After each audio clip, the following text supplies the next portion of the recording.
your constitution must be grounded in fully protecting your rights, even from the government and from an unjust court. So we have to be very careful that we don't get carried away with all the other pieces of the constitutional thought and forget to truly protect our individual sovereignty as well as our collective sovereignty. So now look at the system as it now exists. In the current system that we're operating under, this is what it looks like. At the very top, still to this day, are the colonial masters.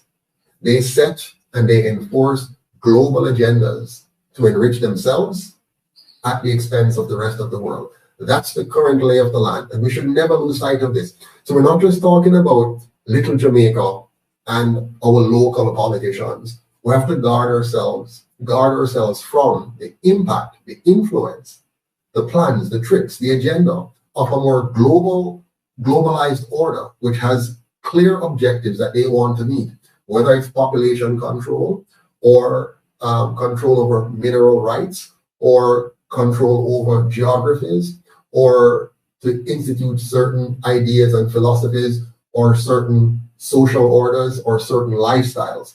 We have to be aware of these attempts, these organized bodies globally and with agents locally that will try to influence us in one direction or another. So our constitution must not only guard us from our local politicians who may go astray. We have to ensure it guards us from the international community as well. So at the very top of that structure that we're in are those who are the colonial masters, I call them, the big powers. And they don't have to be old-time colonials. It could be more modern and recent colonials. They could be economic colonizers, like some countries that have evolved in recent years to become dominant players. All of these work through the private sector organization of Jamaica and through the two colonial parties that we have come to know. They work through these avenues. They worked with them. We have leaders from or people from each of these parties who go to meetings, global meetings. We have young people in them who are sent for training overseas in different institutions and organizations, and they come back with these ideas embedded in them because we're not free thinkers. We haven't learned how to think for ourselves. We just kind of copy and adopt whatever others tell us. And so we have to be careful of this very powerful body that is called the PSOJ in Jamaica. They control these two political parties. They fund them, and therefore they have significant influence over them. And as far as they're concerned, they don't care which of the two wins because they're always in control.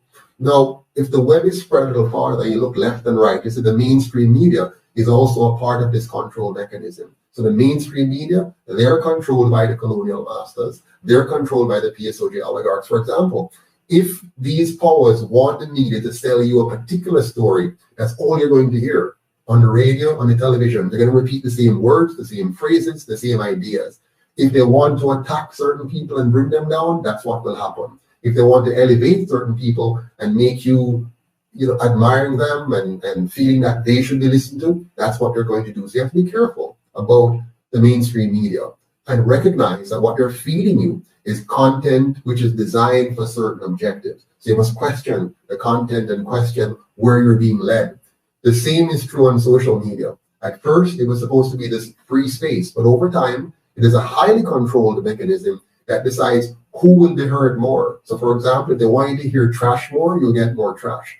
If they want you to think that a particular person is bad, you will get that. So you have to be careful also of social media and what you're being fed. All of this comes together to achieve three basic objectives. One, division.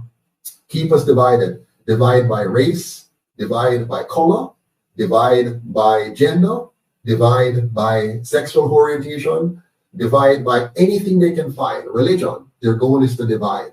And through this division, they can create all forms of distraction. Forgive the spelling error.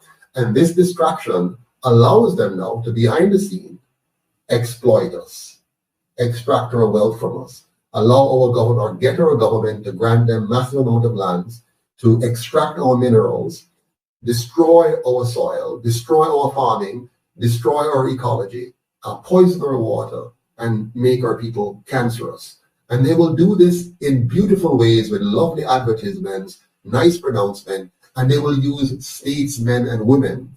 You'll have powerful speakers, persons who are highly credentialed, pedigreed individuals who will be their sales agents, and they'll come in our midst as former prime ministers, as intellectuals, university professors, and they will sow the seeds of division or help with the distraction, give us the fake promises, create fake oppositions, control opposition, give us fake options, fool us into thinking that we're voting for options, while they, the colonial masters, the PSOJ oligarchs, and the politically connected, gets to extract our wealth from us.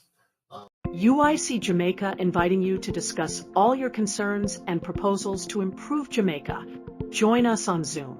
This and every Thursday at 7:30 p.m. Jamaica time. To get access to the Zoom meeting, join our WhatsApp group by clicking the link in our bio or WhatsApp 1876 471 6598 for the Zoom link.